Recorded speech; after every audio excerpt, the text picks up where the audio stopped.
We're back at it here at Late Night Baseball. If you could believe it, we have a mere 11 games left in this season. Parker, I swear it was just yesterday that we were talking about opening day and making our predictions, and we got here just way too fast. Yeah, we were in Arizona like last week, it feels like. And here we are. Season's about to end. Playoffs are about to start. We're about to be thinking World Series. We're going to get into like World Series hopefuls and World Series picks a little bit today, at least matchups wise. I can't believe that it's already a team has clinched the postseason. That's how advanced into the season we are, and it feels like it started. I don't know, not that long ago. Yeah, well, we have a lot to go through today. Want to talk about some of those clinching teams. We're going to talk a little bit about some of those teams that are on the fringes, trying to figure it out here in the last week of the season, hoping to punch a ticket to the postseason. So we'll see. And then at the end, we'll go through our ideal World Series matchups and kind of go through a couple matchups that we think would be interesting to see in late October.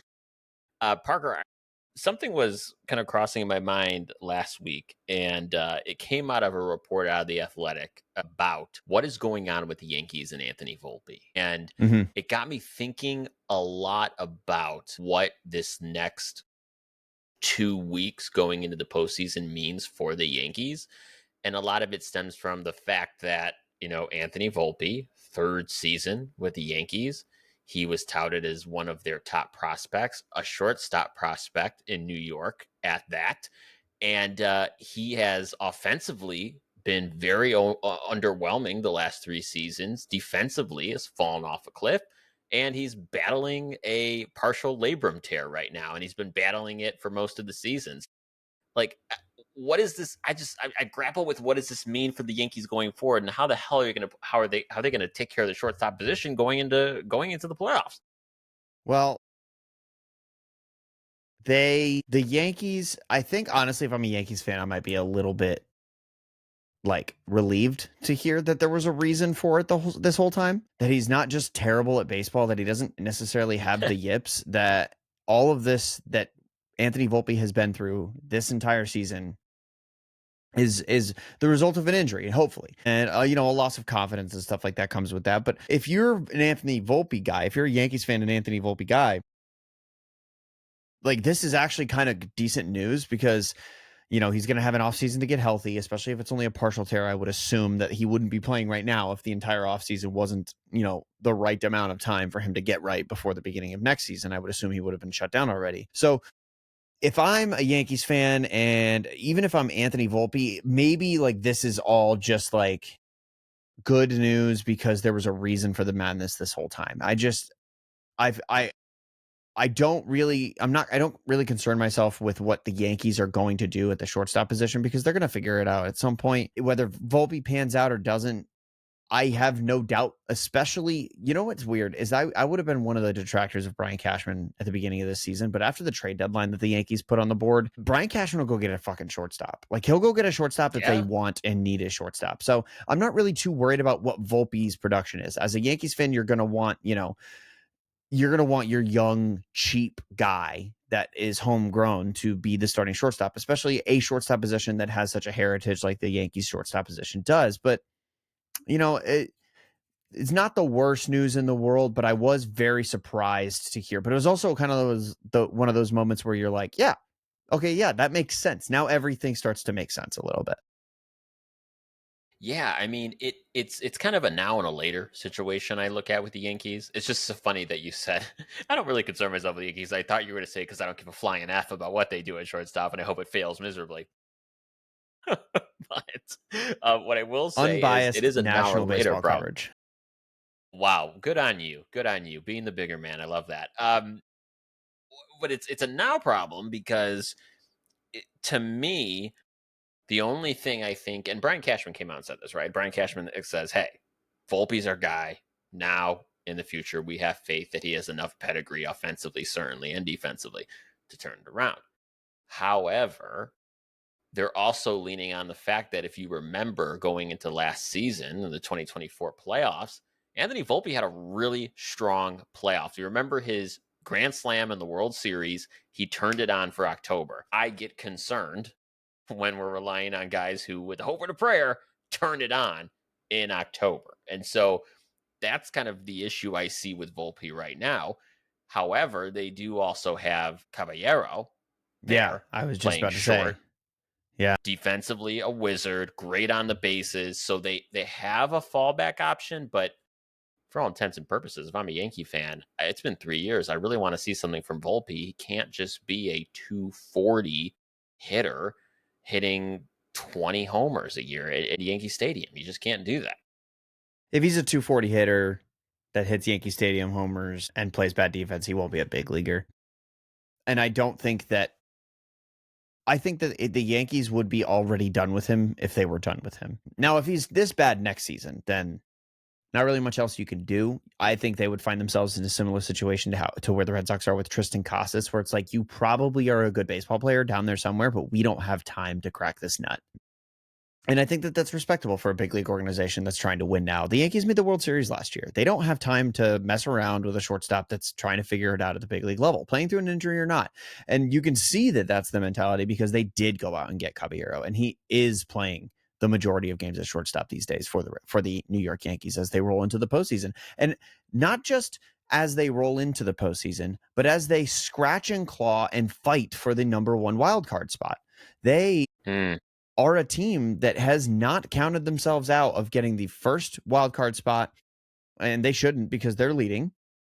And they're probably going to host the wild card series, depending on how the Yankees or how the Red Sox do over the next, like you said, 11 games. So yeah, no, they don't have time to mess around with Anthony Volpe. As much as I do wish him well, now I'll speak as a Red Sox fan. It's super satisfying to see him not really pan out because he was hyped up. He was like one of these bright spots in the Yankee system that, over recent history, basically besides Aaron Judge, has not been the strongest minor league system. You've got your Ben Rices and your Austin Wells and all those guys that have come through that system, but like basically at this point they've only proven they can develop catchers, and that's insane, but somebody's got to develop the catchers in MLB.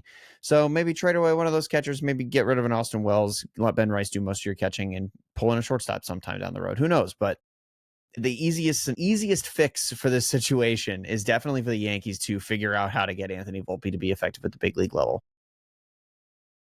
It'd be interesting to talk about the Yankees a month from now because we gave them a lot of consideration last offseason for what they were going to do to maintain this Mm-hmm. World Series contender tag. And I think even more so this offseason.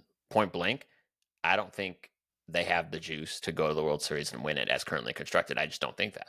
Now, if that holds true, I think after this season, we're having a very interesting conversation because say a Volpe continues, gets some starts in the postseason, doesn't show up with the glove or with the bat, then we're having a conversation about what's behind him. And that's where the Yankees are really in a tough spot. They do not have a strong farm system. I mean, they have George Lombard Jr. there at short in the minors. I mean, you got to remember this guy's still, I believe he's only 20. Yeah, he's 20. I mean, this guy's not coming anytime soon. He's batting 35 in the minors this year. So I think they have caught themselves in this Yankee cycle of I can't develop players. So now I need to go out and spend a bajillion dollars and drop the bag every offseason just to replace my failed development. All in the middle of, well, it's okay because we have Aaron Judge. That only gets you so far. Yeah, for sure. I mean, like you said, or excuse me, like I said earlier, they are going to have to go out there and find somebody that can play shortstop for them if Anthony Volpe doesn't pan out. And I'm not really convinced that he will. You know what's an interesting thought? Trevor Story is having far and away the best season he's had since he was wearing a Rockies uniform. Oh boy.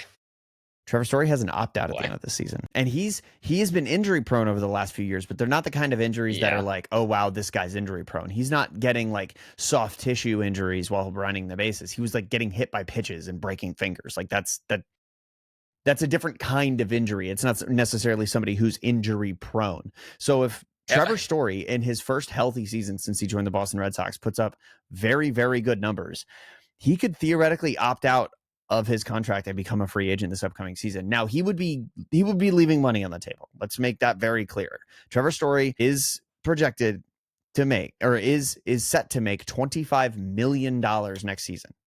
So if he were to sign a free agent deal, he would most likely, I would assume, sign for somewhere around $14 to $17 million a year, leaving money per year on the table, leaving AAV on the table in trade for longevity and a contract that's going to pay him over the next 4 seasons or so.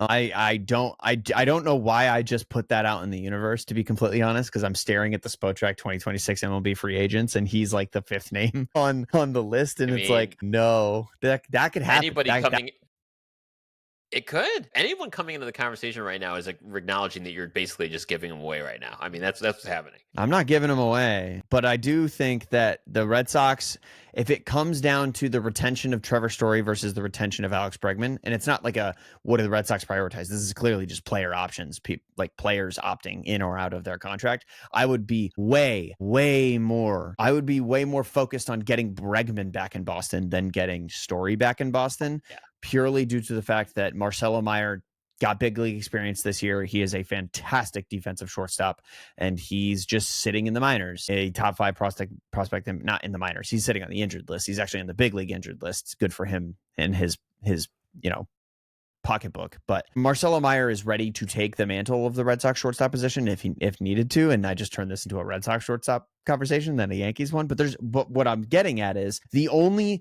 possible shortstop on the free agent market that is like even somewhat somebody that should be targeted is Trevor Story. Everyone else does not play shortstop. Can I interest you in a Luis Robert converting into a short? Just kidding. There you go. There you go. Pete Alonso's out there. I I'm heard he giving likes away to Luis pick it out Robert. there. What if the Yankee, what nobody's talking about and what they really should be talking about genuinely is getting Jordan Montgomery back in a Yankees uniform and making him into a shortstop. That's what Sure, he needs to would happen. love that. Yeah. Better than the situation in Arizona. Maybe, probably, definitely. Yeah, maybe. Wow, Maybe. jeez. I don't know, man. I'm excited to pick up the Yankee conversation again in a month or two, just to see where we're at with them. I don't see the postseason picture being pretty for them, and I think we're also going to be talking about Boone and Cashman as well. I mean, I it don't think is we're what going it to be talking is. about Cashman. I think Cashman did everything in his power. And I think he's already the longest tenure GM in baseball, and that's going to continue. But I think Cashman this offseason put all the money on the table for Juan Soto. And the further we get from that situation, the more it seems like Juan just did not want to come back to the Yankees. He also, I still think on paper, Brian Cashman had the best deadline of any general manager in baseball. Yes. So like Yes. yeah, sure. The farm system, all that stuff. Is that actually Brian Cashman or is that the scouting network? Like I could totally see them pushing that blame down onto the scouting network and trying to pass off some sort Sure. of coaching and scouting and player development overhaul instead of getting rid of Brian Cashman, because genuinely there are things that Brian Cashman is good at that no other general manager can bring to the table just because he's been in New York for 157 years. True He's got that. longevity. True that. He has every single team in his phone with a relationship established. Like he's got that. And that is an underrated trait. One thing that we've noticed about Craig Breslow is that he makes trades with the same dudes, either other, GMs, presidents of baseball operations that are also in the first couple years of their deals, like and are relatively new to the scene, like Buster Posey, or the Dodgers, which the Yankees or the Dodgers and the Red Sox have had a trade relationship for, the past decade and a half. So Yeah. I think that when you have a guy like Cashman, who has everybody's number in in his phone, he has longevity. He has, I mean, genuinely, if he ever got fired from the Yankees, I don't know if he ever takes another job. I think that he's as much a part of that organization as the Steinbrenner family at this point.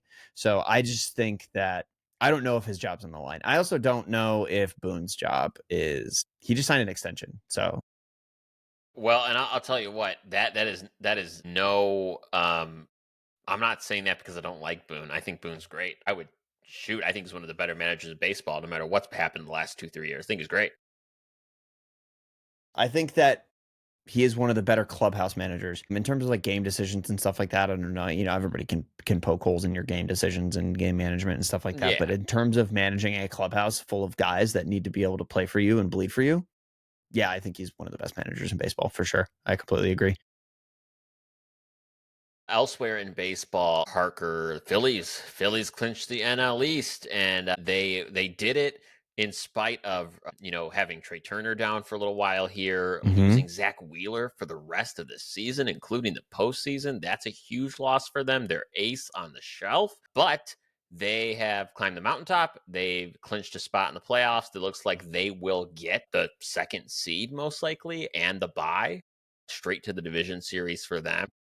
But you pose this question, I think rightfully so, Parker. Is this the last hurrah for this team? Is this their absolute last chance to get this done in October? Yeah, I didn't really mean I like the way that you put that. I didn't really mean it in the sense of is it the last hurrah, but it kind of is because Kyle Schwarber's leaving, presumably, unless he signs some sort of extension and whatever. So Kyle Schwarber's leaving. Trey Turner's not getting any younger. Bryce Harper's not getting any younger. Nick Castellanos is Nick Castellanos. He's not going to get any better at this point in his career. Like this team, like Brandon Marsh is still playing center field. Every single one of those guys is veteran talent that is not getting any younger and not getting any more productive. If anything, they're going to decline. JG Mm, Realmuto is still catching most games for this team. He is old to be doing that. So I wonder if this is it. If this is like, guys, we have one more chance for Red October, and it's got to be this year. And that's kind of what's happening. Are these yeah. players coming together in a way that they haven't before? And are they producing at the level that they are? Because, they know that this might be the last chance. This Phillies team looks really good right now, and they're kind of hot at the right time. They are 8-2 in their last 10. The Brewers, the other best team in baseball, may not find themselves to be the best team in baseball very soon because they are 5-5 in their last Hmm. 10, and they are only one up in the win column from the Phillies. So we could very well see a kind of flipping of who gets that one seed here as we get down the stretch. And the Phillies want that one seed. The Phillies want to be able to play the worst team, depending on the results of the wild card series. Home field advantage, everything like that. The Phillies definitely, for me, at this moment on September 16th, 2025, for me, they are my World Series favorite. Wow. Really? Yeah. That I consider that pretty bold, honestly. I do. I mean, you're you're buying high on him for sure. Mm-hmm. No doubt about that. Mm-hmm. The performance has been there. I think people overlooked how sneaky their offense is. Yes, it's an older offense. You kind of hit on that, but guys that you weren't expecting, right? Like, can we talk about Bryce Harper again having a Bryce Harper season? I mean, homers aren't there, but I mean, everything else is quintessential Bryce Harper. And then talk about a guy like Harrison Bader, who is Mm-hmm. absolutely just as consistent as can be. Good to see him have a great season and find some stability. But yeah, I don't, as I look at this team, I think I still have questions about the bench. Like if they lose another player in that lineup, if Trey Turner ends up coming back and not being his full self, that raises a question mark for me.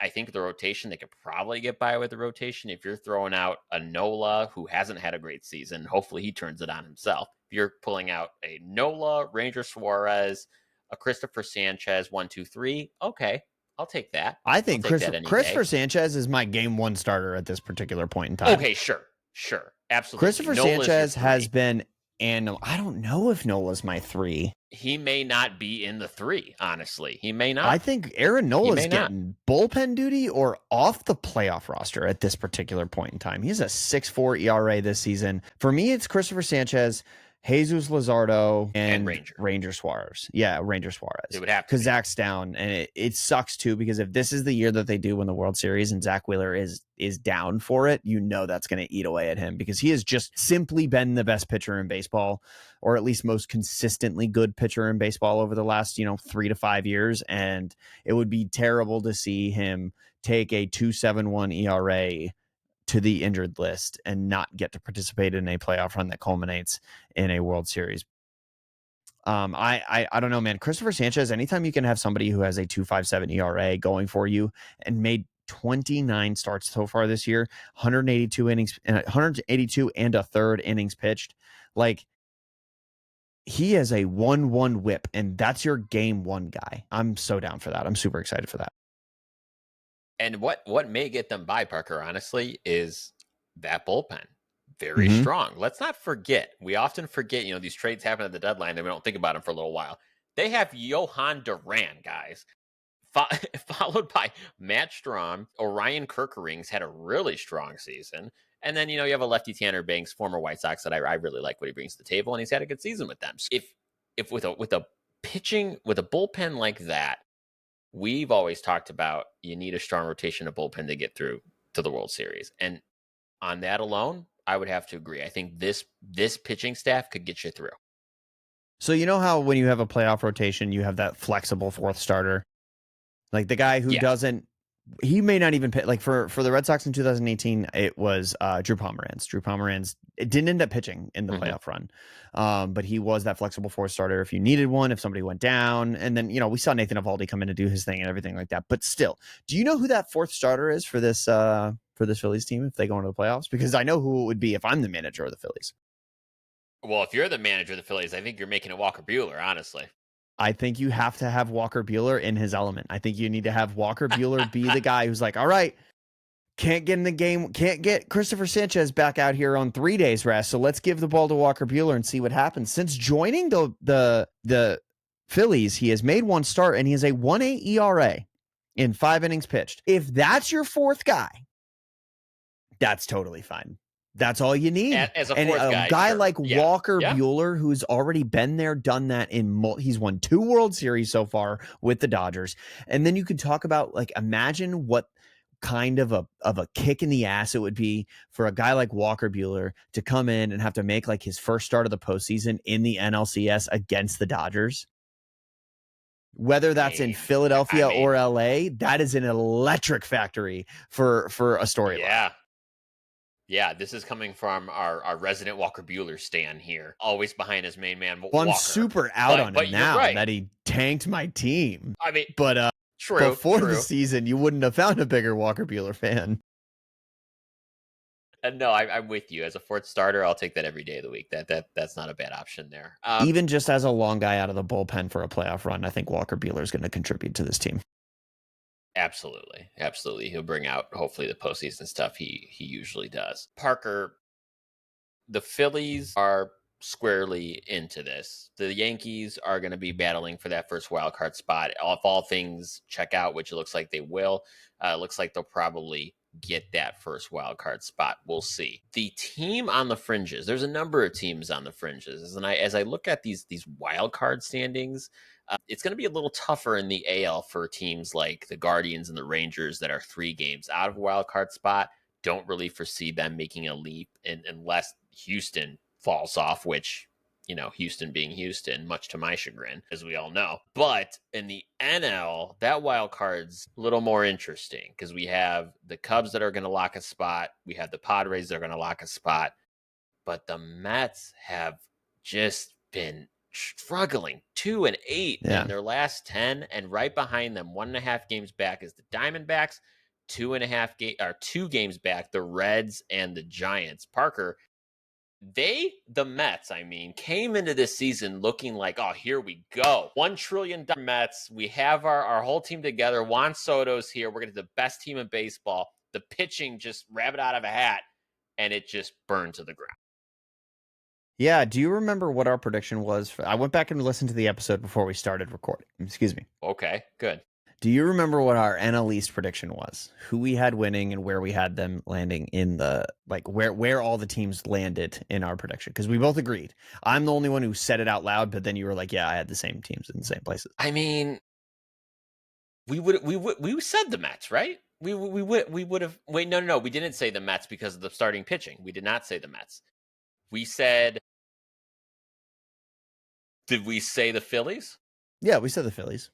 But we said the Phillies. Okay, I just want to call attention to the fact that the order we had these teams in, the Phillies and the Mets, and it was like, who's going to win? Well, we found out that it's by 13 games, the fucking Phillies. The Phillies won by a lot. Yeah.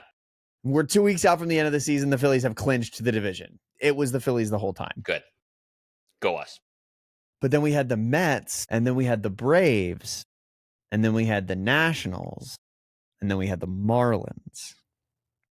Marlins finished third in this division so far, if everything holds. I just figured that was good to point out. But what got me on that in the first place is the fact that we had the Mets in the same conversation as a Phillies team that ended up going so far 90-61. And the Mets are 77 and 73. They are, if I'm not mistaken, they are the only team holding a wild card spot at this moment in time that has not yet guaranteed a over 500 season. They're still 4 games Boy, out from clinching 81 and 81. So I yeah, don't know. And the way that they've been playing, they are 2-8 in their last 10. They are clinging to a 46 run differential. Like, I just don't know. I think the Diamondbacks or the Giants, if I had to pick the two teams that I think have the best chance, the Diamondbacks and the Giants look pretty competitive to go on a somewhat of a miracle run over these next 2 weeks. My favorite thing to do, and I've said this before on the show, Tom Caron, who is a analyst for New England Sports Network, the network that brings every single Red Sox game to TV, he has this awesome equation he always does where it's like, how many weeks are left in the season? If you are that many games back, you have a shot. There are 2 weeks left in this season. The Diamondbacks are 1.5 games back, and the Giants and Reds are both 2 games back. We are in prime. This would be a miracle run. This would be a yeah. collapse territory. This is where baseball gets good, folks. This is what we look forward to every year, and the really does focus in on this NL wild card, as I said. So one of the things that I'm looking at is where are each of these teams at, and I want to zone in on the Giants real quick because we Mm-hmm. know they made that move for Rafael Devers. They have struggled up until the last kind of month of the season here, where they've really turned it on to even get themselves in a position to be competing for this wild card spot. One of the things that kind of they're facing right now is, they have Rafael Devers and they had Dominic Smith kind of interchanging DH and first base. Well, Dominic Smith went down with an injury, and they've called up their number one prospect, Bryce Eldridge. We're talking big 6'7" guy, tall guy, all the power in the world from the left side, absolute raw power. Uh, and he's going to be now with this team through the end of the year, and presumably will share that first base DH duty with Devers. What do you make of this? I mean, is this something where you think it's going to make a difference for them, calling a guy up for his first MLB action while they're trying to win a wild card spot? So that game is live right now. The Giants are actually playing the Diamondbacks, and I'm pulling up the box score to just kind of see what's going on. But because I think that Bryce Eldridge could really is not in the lineup right now. Bryce Eldridge could really be like a missing piece. Like, we've seen young guys and we've seen rookies and prospects come up in the past and be a lightning rod for their team leading into a playoff run. If Bryce Mm-hmm. Eldridge can be anything like that and maybe give Devers a little bit of time to sit in that DH position, maybe Devers does play a little bit of third base, gets Matt Chapman some time off the field because he's really not the offensive guy that he really has been in the past. I think that it's something to definitely be excited about, especially when you can take a team that they were on the highest of highs when they traded for Rafael Devers and they got the injection of energy. And then they really didn't do too well following that trade. And you can kind of feel like the bottom fall out of everything. And everybody's super down in the dumps and nobody knows how the heck to feel or anything like that. Well, when a team like that squeaks into the playoffs, you see some really interesting storylines start to develop as they get like a shot in the arm. It's like a shot of adrenaline for a team Mm. like that to call up a young guy. Let's say he starts producing. They squeak into the playoffs. They overtake the Mets. You know, they get into a wild card series, maybe take it to a game 3, and who knows, maybe it's a close game in game 3 and they barely pull it out. Like, all of these things are possible, and all it takes is, okay, here goes. Let's bring in our closer, close out the last game of a wild card series. We just won it 2-1. And then you go into a division series with momentum. The Giants, to me, scream that they could be a team that could be very dangerous in October if they do manage to squeak in. And a lot of that has to do with it's almost like a storybook tale that starts with, we traded for Rafael Devers, everything went to shit, and then we called up Bryce Eldridge and everything was great. And no matter what happens after making the playoffs, if Bryce Eldridge is healthy, contributing to this team, and they go into the postseason and have a somewhat respectable showing, I think that Giants fans are going to feel incredible about their team moving into next season with an extended Matt Chapman, a Rafael Devers on contract for the next decade. and a Bryce Eldridge that's getting up and starting to contribute, wow, you're looking at a really potent lineup that this team can start to rely. It's also just such a Giants thing. Like, can we talk about the Giants are always that team where it's like, oh, we're just gonna, go at our own pace all year, and then in August and September, be like, hey, we're here. Don't forget about us, and they turn it on. That's a Giants thing. Like we remember. I mean, let's talk about the odd year World Series, right? The 2010, 2012, 2014 World Series wins. Teams that just took a year off, put it back together. Oh yeah, we're going to in 2021 win 107 games out of nowhere because that's just the Giants and that's what we do. And here we are again. The Giants are one of those franchises that don't put it past them to just punch the ticket and pedal to the metal all the way through this thing. Don't be surprised. No, I wouldn't be. And when you talk about a team that is able to roll out a starting rotation of Logan Webb, Robbie Ray, and Justin Verlander in the playoffs, I don't care Mm. what Justin Verlander's ERA is in the regular season. If I'm in the playoffs, he's starting. So, like, if you get this team in the playoffs, if you draw them in the playoffs, this is going to be electric. Like, I genuinely think this Giants team, if they can just get it together and not go 4 out of their last 10 games won like they just did, and really find themselves ways to win a couple games and overtake this Mets team, because the Mets seem like they have no interest in making the playoffs. I'd be really interested to see what happens to these Giants, because Jung-Hoo Lee, Willie Adames, Matt Chapman, Rafael Devers. We know Rafael Devers produces in the postseason. We've seen it several times. And to have him come into a clubhouse like that with a bunch of guys that are ready to perform, and maybe needed a guy in the clubhouse who's like, no, I've been to the playoffs, guys. It's just more baseball games. Like, they're just louder, colder baseball games. That would be absolutely awesome. I really hope we get to see that. Well, we'll see. It's going to be a tight one here the rest of the way for the NL wild card. So we'll be tracking that next week. I'm sure we'll have some developments. So we'll circle back to this then. Parker, one of the things that we're going to do probably not next week, but the week after, we're going to be going through the bracket. We're going to be talking about our predictions for the postseason, which is always fun to do. And we're going to fail miserably come the end of it. So looking forward to that. Oh, yeah. But before we do that, I wanted to talk about just what we want to see in a dream scenario, like the ideal World Series matchup that would really get the motor going, that would just be hella fun. So, for you, Parker, when you thought about this, what World Series do you want to see? What would you have the most fun with, you think? I think I got a little too excited, because when I first typed out the teams, I am embarrassed to say that I put Phillies Dodgers World Series, which, if you're new to baseball, is not possible. But I think if we got that in the NLCS, it might be one of those things where it's like, we decided the champion in the NLCS this year, because I do That's think that Parker's World Series. that's NLC. my World Series. Yeah. You're going to see me. I'm going to be giving out a World Series trophy at the end of the NLCS if it's Dodgers Phillies. Okay. Man. Speaking of which, if you want to watch Dodgers Phillies, and speaking of Christopher Sanchez, he is about to start against the Dodgers Yes. in Chavez Ravine, against none other than Shohei Ohtani. So if you want to go watch a game, by the time you see this, it's already over. So sorry, but that's what I'm going to be doing when we're done recording. But if I'm going to be as serious as I possibly can and talk about the projected, my most interesting, like I just said, the Phillies are my favorite right now to win the World Series, but they are not in my most interesting World Series matchup, because that's what I'm basing this on, is what is the most interesting matchup. I think seeing the Brewers play the Blue Jays in a best of 7 World Series would be absolutely awesome, because both of those teams represent, it's like another Diamondbacks Rangers.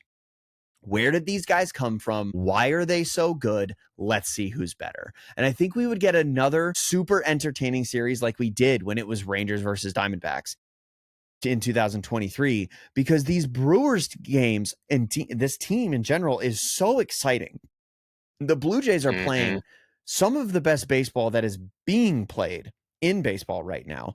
And you talk about guys that I want to see on the biggest stage. I need to see Vladimir Guerrero Jr. taking at bats in the World Series. Absolutely Yeah. have to see it. That's necessary for my health. I would love to see Max Scherzer appearing in the World Series. I would love to see Christian Yelich get his shot at getting his World Series title, because we go back and we think in recent years, Christian Yelich is not the household name that we became accustomed to him being in like the previous decade.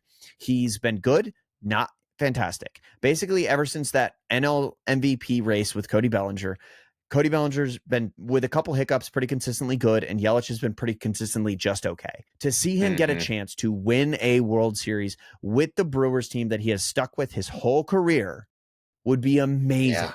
I would be so excited to see that. Purely from an exciting perspective, purely from a would you look at that kind of perspective, I have to say that I think that the Brewers and the Blue Jays give us the best chance at that. Wow. I mean, that's a good pick. That one didn't even cross my mind, to be honest, but you lay out a really convincing case there. I think for the Blue Jays, we've been waiting for a number of years for things to click for them, and they And this was seemingly supposed have. to be a year I where it was not even close to clicking. Correct. A year we were concerned that this was going to really Right. be the fall off year, honestly. So, and mind you, this is them clicking without Bo Bichette clicking. Like he has been seemingly absent. But I want to bring your attention to someone I would love to see in the World Series if we're talking Blue Jays. The resurgency of George Springer in the World Series. Guys, George Springer is having a resurgent season if you have not been paying attention there in Yes, Toronto. he is. He has 29 home runs, 302 batting average. He's slugging 550. He's got a WRC plus of 161. The last time, Parker, he hit 20 was back in 2019. It's been a long time since we've seen prime George Springer. I didn't think we would ever see it again. If No, you had no. George Springer with a 161, statistically the best hitter on the Toronto Blue Jays this season, I don't believe you're lying. Like nobody had that. George Springer didn't have that. George Springer and his family would have laughed in your face if you looked at him and said, "You're going to be the best hitter on the Blue Jays this season." He would have laughed at you, which is why it's so Sorry, cool. George. And why exactly? But that's why it's so cool, and that's what makes this team so compelling as we move into October, because the Blue Jays have so much that they could do that would be considered exciting and surprising. Whereas if the Phillies end up going against the Dodgers in the World Series, it will be a clash of the Titans. It will be another World Series like we had last year, where it's like, oh wow, look at these two awesome historic franchises. Like, cool. Mm-hmm. Even if we could get that dream scenario, Phillies Dodgers, or the Yankees go and run going against the Phillies or the Dodgers, even if we could get any of these powerhouse teams to play against each other, I still think it's a more compelling matchup if the Brewers were to play the Blue Jays. I'm really set on this Phillies Dodgers thing. We're gonna get So them in the World Series. we're we're going to be talking about this again. You're going to bring it up next week and the week after until this thing actually freaking happens. Now, one thing, I don't like to be a ball buster, but I'm going to do it here. I'm going to pour a little cold water on this. With the Blue Jays, my only concern, where I think if you saw a Blue Jays Brewers World Series where the Brewers are going to triumph, is that pitching, specifically that rotation. Now, if you look at their run differential, the Blue Jays, they have actually a worse run differential than both the Yankees and the Red Sox. Their run differentials plus 87, Yankees plus 122, Red Sox plus 103. And that's in large part because their pitching just has not been strong. And there's Mm-hmm. nothing about the rotation, Parker, that I'm jumping up and down about. And I question them getting through, you know, wild card, sure. 5 game division, maybe. 7 game series, I don't know. Yeah, especially in an era where we have seen that the most effective strategy for winning a playoff series and a eventually winning the World Series is basically to get your bullpen hot at the right time. Mm-hmm. A lot of just incredible offenses have been completely blown out by really good starting pitching and really good bullpens going into October. Not to mention the Blue Jays have a not great run differential in a season where they're obviously not playing playoff teams every game. They are playing, every team. So when you go into a playoff series where you're playing playoff teams every single game, you're playing the best talent in MLB. every single game, yeah, you're going to see offensive production dip most often in the playoffs. And when you're a team that is so like, what if George Springer just like doesn't have a 160 WRC plus in the postseason? Like this Yeah, team kind of like deflates a lot.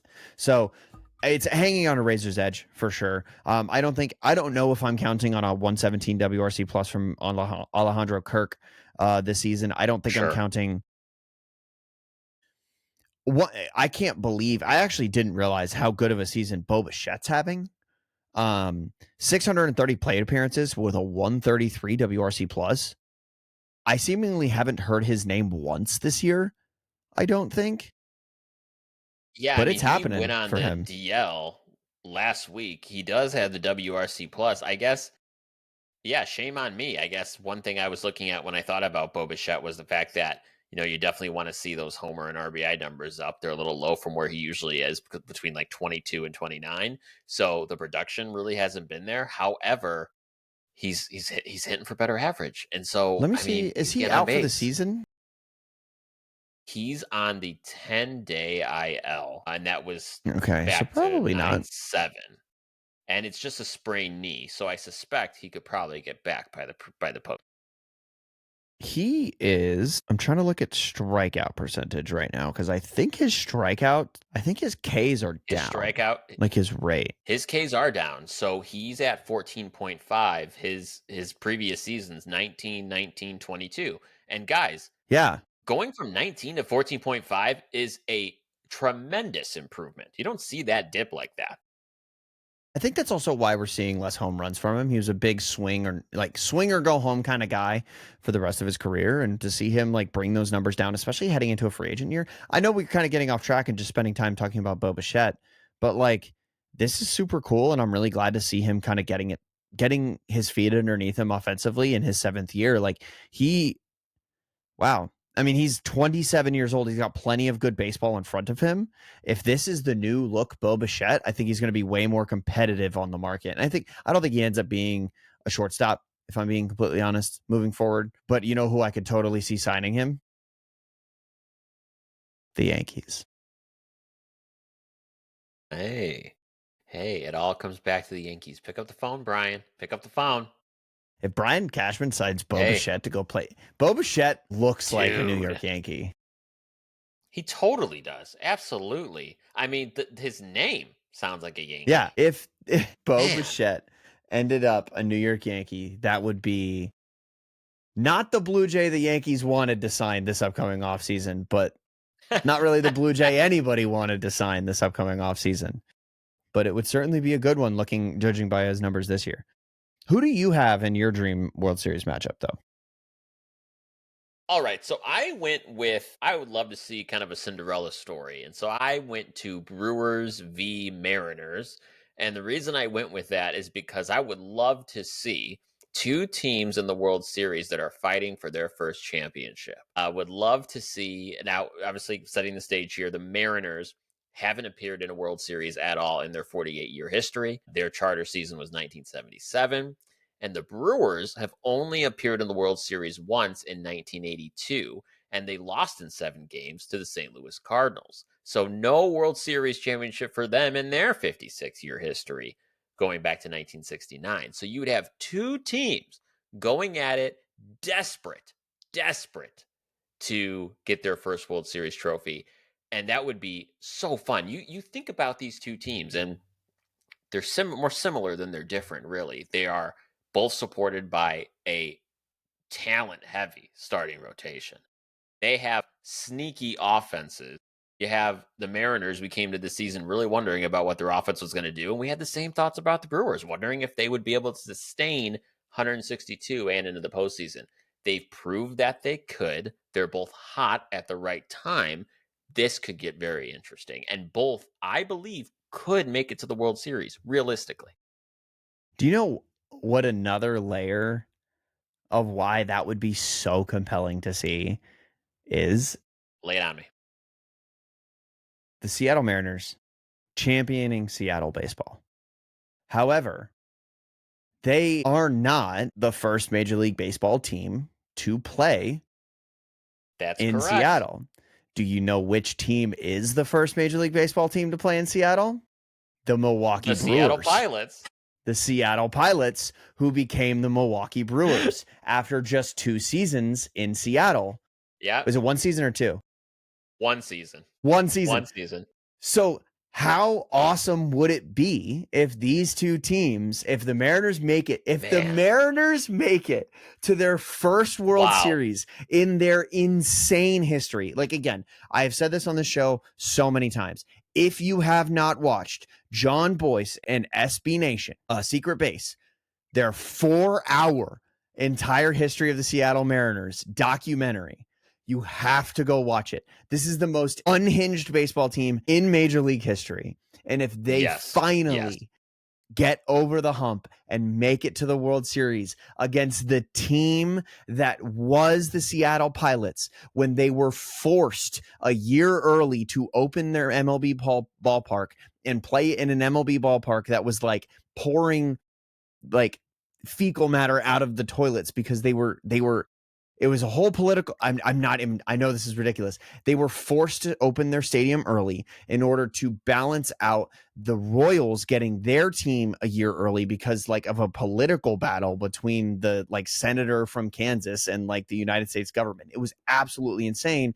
Didn't end up working out. And then they had to fight and scratch and claw to get the Mariners, get them the Kingdom, keep them in the Kingdom until they could get Safeco Field built. They literally were playing playoff games to try to drive up fan interest to keep the team in Seattle. They have spent more than 20 years not making the playoffs at a time. This is the most crazy scenario. If this happens, I will be over the moon to be able to watch Brewers, Mariners, and two of the better pitching staffs, to your point earlier. Like teams that when they make the playoffs become some of the most exciting teams to watch in the playoffs because all you need is 3 starters, and both of those teams have 3 very good starters they can throw out on every single playoff game.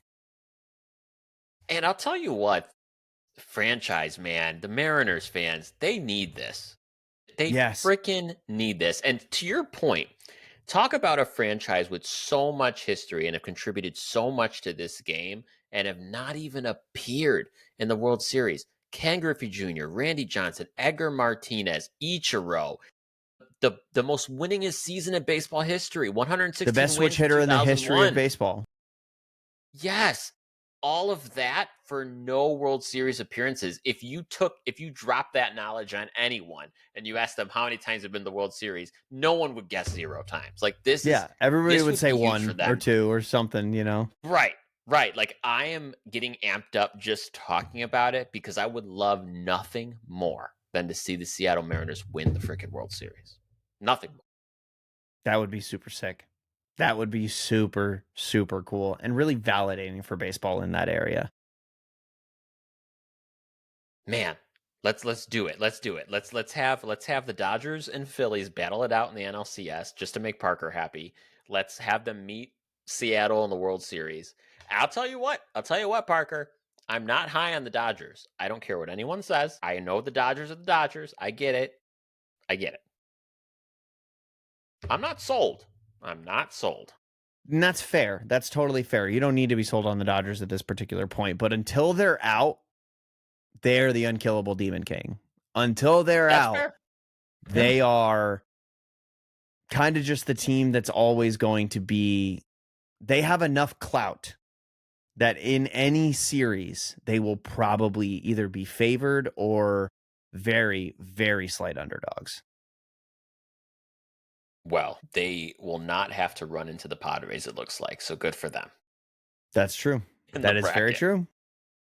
So that is a step in the right direction for them, those damn Padres in the postseason with the Dodgers. Let me tell you, man, I cannot believe, and kind of going back and circling back on a little bit of the Giants talk we were talking about earlier, and now I get to indulge the Red Sox fan side of me. If the Red Sox do collapse and don't end up making the playoffs, and the Giants do, I need to add that. It's going to be like after all the crap I have seen Red Sox fans talking about the Giants ever since Devers was traded there and they started struggling, we honestly kind of deserve it a little bit to collapse this year. A little bit. Because when we traded Rafael Devers, Craig Breslow came out and said the Red Sox would be better than they were with him. It's like, okay. I don't think anybody really believed that. Not even Craig Breslow. But then Roman Anthony gets called up and he becomes like one of the best hitters in baseball. And you see how quickly this team falls apart when Roman Anthony gets sidelined for 4 to 6 weeks with an oblique injury. In their last 10, the Yeah. Red Sox are 4-6. And Yeah. if not for that 10-game win streak, the Red Sox are not 13 games above 500 right now. That 10-game win streak going into the All-Star break. Yeah, That I is don't how know. fragile these things are. And I'll tell you what, Mm-hmm. Parker, the baseball gods love shit like that. And Mm-hmm. that is such a baseball thing to happen. Oh, yeah. I need to see. How do you see projected playoff odds? I think you can projected playoff odds right here. I want to see what the Red Sox are at right now. The Red Sox are currently at Let's see. 85.8% chance to make the playoffs. Okay. Yeah. Yeah. They were at 98% like a week ago. That's Yeah. scary, folks. That That's margin for error scary. is getting smaller. They are currently tied for the last wild card spot. Yeah. I I mean, don't know. I've been spending my days stressing these days. I know you are. I've seen your Instagram stories. I know you're putting out the good juju out there because you're nervous. You're getting nervous. I am. I It's a am. normal Red Sox fan thing to feel this way. Yeah, especially as the Red Sox lose against the Athletics tonight. Like, actually, that probably just changed the standings since we started recording. Yeah, Maybe that's why I they're saw now them and they were tied. tied. Yeah. They're now tied, yeah, with the Astros for the second and third spots. I will. One thing I'll make you feel better. Let me try to cheer my friend up here. I don't think you have too much to worry about with the Guardians and the Rangers right behind you. I don't see them making a significant push. It's Dude, the going to be Guardians the are Red Sox 9-1 in their demise. last 10. I don't. I that is a blip. That is a blip. Before that 9-1, they were struggling. I mean, they were Yeah. going through it. This 9-1, you want to know what 3 of those wins are against my very own White Sox. So calm down, okay? Yeah, but I thought the White Sox were like one of It's the best the teams in White Sox. baseball. They were the White Sox were 8-2 before they lost 3 against the Well, Guardians. that's So what I'm yay saying. I Guardians. think that these are quality wins the Guardians are putting up. They've won 5 straight. Now, granted, it would be nuts if they make the playoffs with a negative run differential, which it currently sits right now at negative It 29. would. That lineup is terrible. That lineup is going to go up against one Yes. left-handed pitcher, and we're going to see why they are as bad as they are because they have way too many lefties in that lineup. Well, that's yes. And so my point here is I don't think the Guardians are going to continue to go on a tear. If anything, it's going to require them going on a tear and the Red Sox absolutely punting this. And I just don't see that happening together. Dude, they have been. The Red Sox have I been don't. so bad. I love that I'm giving your team more credit than you're giving. And maybe because I'm just the outsider and I'm far away from it and you're in the thick of this shit, but I I'm just watch every trying to throw the game. good vibes. I I know you watch do. I know you every do. game, dude. They've been You're nervous, so man. bad. The last series they won was against the A's. So they played the A's for 3 games last week from Monday through Wednesday. They won 2 out of 3, but that was also they won 7-0 and 6-0. They happened to get good starts from their pitchers and were playing in the Little League ballpark that is Sutter Health. Then they lose 2 against the Yankees at home. Prior to that A's series, they lost 2 against the Diamondbacks. Prior to that series, they won 2 against those same Guardians we had just talked about. They lost 2 to the Pirates. I don't know. They did 4-game sweep the Orioles, but that was a different time when Roman Anthony was not dead. I'm just so nervous, man. The magic number right now, I think, is 10, which is combined Rangers losses and Red Sox wins. Whenever that number equals 10, that is when they make the playoffs. But they have to play 2 more against the A's, and I do think that they win those 2 games. Like if I had to, Yes. put money on it. Then they play 3 straight against the Rays. They're in Steinbrenner Field, which again, thank God, because the Red Sox need all the offensive help they can get. Then the last 6 games of the season are against the Blue Jays in Toronto and the Tigers at home. The Tigers are 4-6 in their last 10. You may be able to sneak 2 of 3 if you If really you turn up don't the heat. have to hit Maybe. against Scooble, then I'm like, okay, we're Correct. making the playoffs. If you miss Scooble, I think we're good. I it's gonna be okay. It's gonna be okay. Is it? Is it?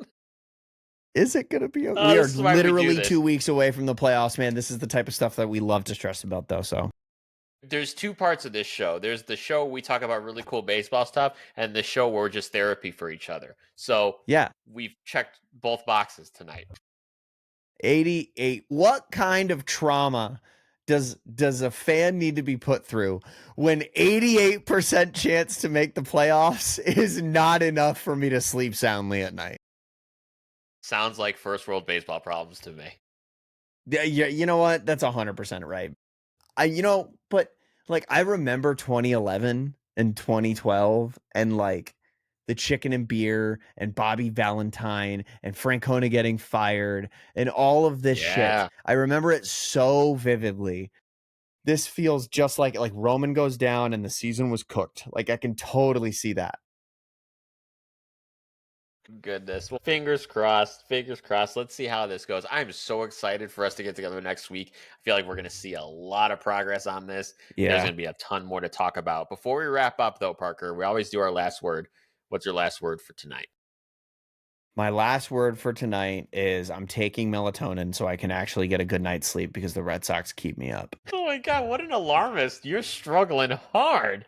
Dude, it's the mighty Athletics, the streaky Rays, the Blue Jays, and the Tigers standing between me and getting to watch playoff baseball for the first time since 2021. If they get swept, last thing I'll say about the Red Sox here. If they do get swept by the Athletics some way, somehow, and Nick Kurtz does Nick Kurtz things, I will worry I think with it's you. chalked. I Then think it, yeah. as long as the Guardians and the Rangers stop winning baseball games, we'll be all right. What's your final thought? Well, ladies and gentlemen, I have a good read going on right now. I am reading The Baseball 100 by Joe Posnanski. And I'll tell you what, guys, this is one that's been on my list for quite some time. I know it's on Parker's as well. We both have been neglectful to get to it. I finally started it. And this is quickly turning to, I have not finished it, but this is already turning into one of my favorite baseball books. He basically goes through and tells the story of baseball using 100 players, which is why it's Baseball 100. And each of these chapters, very short, easy to read, involve stories, really good anecdotes, talking about what made the player special. I have learned so much reading this book. It is an awesome read. Highly recommend it. Again, The Baseball 100 by Joe Posnanski. Great read. Yeah, I'm excited. I got to get to that for sure. Heck yeah. All right. Well, you go ahead and melatonin up and we'll do this again next week. Hopefully you're in a better spot. Thanks, Parker. Take care. Thanks, man.